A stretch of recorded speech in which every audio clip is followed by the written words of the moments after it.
Desktop कसरी format गर्ने हामी त्यो स्टेजमा जाँदैछौँ होइन। यो डेस्कटप हो बोस्ट्रो i3 8 जेनको हो। हामी बायसमा जाने, बायसमा कसरी जाने भाइ? बायसमा लगेर देखाइदियो, कन्ट्रोलर डिलिट एकचोटि रिस्टार्ट गरेर एक्जिट गर।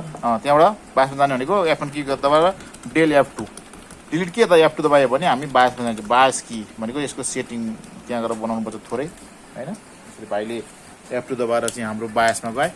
त्यहाँबाट बायसमा गएपछि यस्तो इन्टरफेस खुलो होइन। अनि हामीले अब हेर्ने भनेको सिस्टम इन्फर्मेसन हेर्ने। पहिले सिस्टम इन्फर्मेसन त माथि सुरुको माथि त्यहाँ जाने, त्यहाँनिर हार्ड डिस्क हेर्ने, हार्ड डिस्क देखाएको छैन त्यो हेर्ने।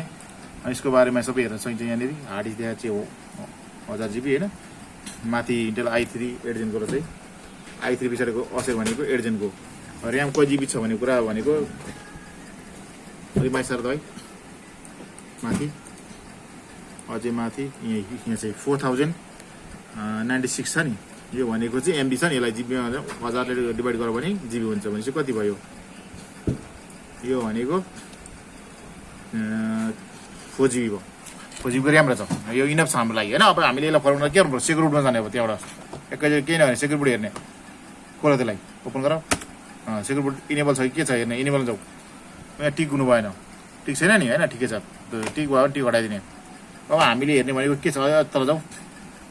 अब हामीले अरू हेर्ने भनेको मोड हेर्ने। मोड कुन मोडमा छ? मोडमा होइन सेक्युर बुट भइसक्यो त। एउटा युएफआई मोड के सुनाउ न। बुट मोड क्या? बुट मोड। बुट मोडमा कुन छ? यहाँ लिगेसी छ नि। हो लिगेसी छ भने हामीले नसेटिकन लिगेसी भएको हो नि त। लिगेसीमै हामी लिगेसीको पेनड्राइभ हाल्ने हो होइन।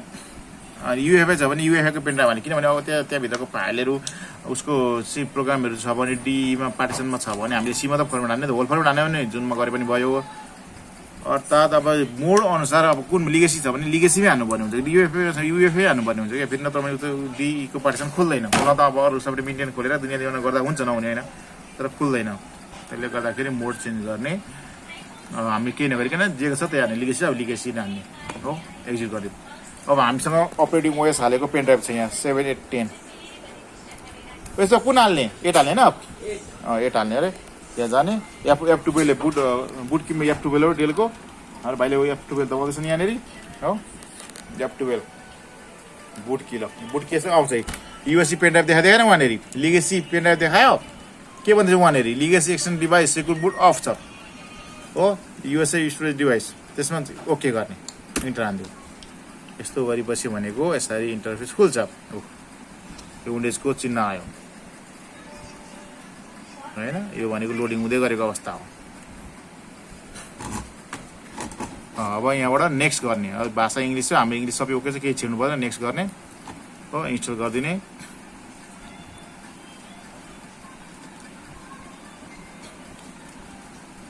हाम्रो सचिन सरले कल गर्दैछन्। किन हो रविन सर? त्यहाँ सम्झाइन त। यहाँ भिडियो लाइभ भइरहेछ हाम्रोमा।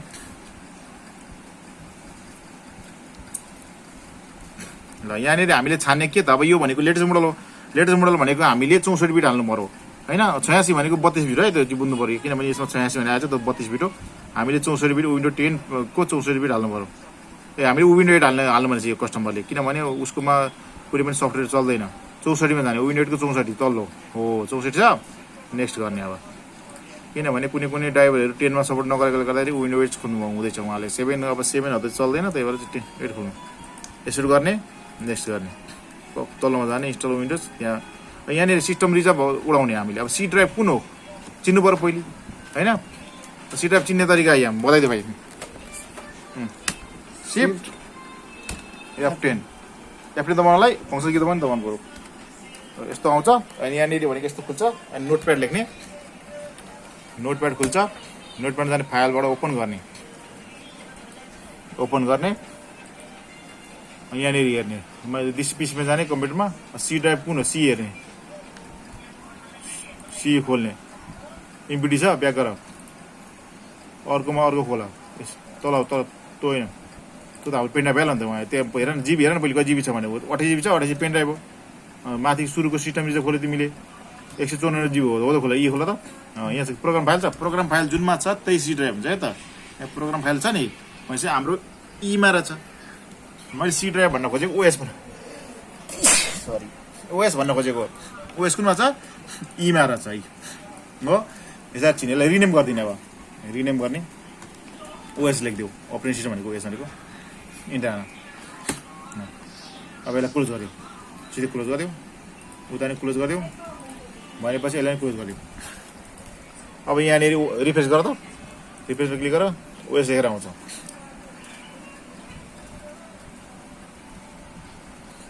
आयो ओएस लिएर हो सी ड्राइभ भनेको यो रहेछ सिस्टम रिजर्भ यो डिलिट हाल्यो माथिको सिस्टम रिजर्भ त्यसलाई डिलिट ओएसलाई डिलिट ओएसलाई पनि डिलिट सिधै न्यू गर्दा पनि भयो सिधै नेक्स्ट गर्दा पनि हुन्छ सिधै नेक्स्ट गरिदेऊ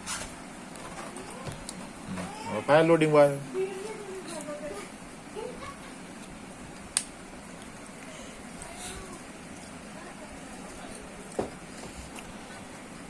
भिडियो त लामो भन्ने भयो अब यो हुन त अब टाइम लिन्छ किनभने एसएसटी थियो भने फास्ट हुन्थ्यो किनभने हामीले एसएसटी हाल्नु भनेको खर्च नगर्ने भन्नुभयो यसमा अब हार्ड डिस्क मात्र छ रोक्दैन यता यता सिधै हाल्नु भरे जोड्नु न